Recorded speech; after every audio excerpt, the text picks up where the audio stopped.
এত বড় একটা কথা তোমার কাছ থেকে গোপন করা, এটা এটা এক ধরনের চিট। আমি তোমাকে অনেকবার বলতে চেয়েছিলাম কিন্তু বলতে পারিনি, কারণ আমার কাছে মনে হয়েছে এটা বললে তুমি আমার কাছ থেকে দূরে সরে যাবে। কিন্তু বিশ্বাস করো, আমার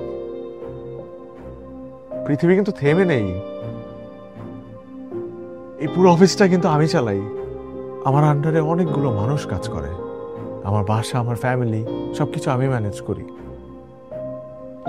আমি তোমাকে কথা দিচ্ছি যে আমি আমি তোমার সব শখ পূরণ করব।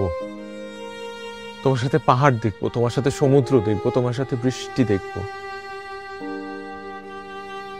প্লিজ, তুমি বিশ্বাস করো, আমার পায়ের জন্য তোমার কোনো কিছু আটকে থাকবে না। আমি তোমার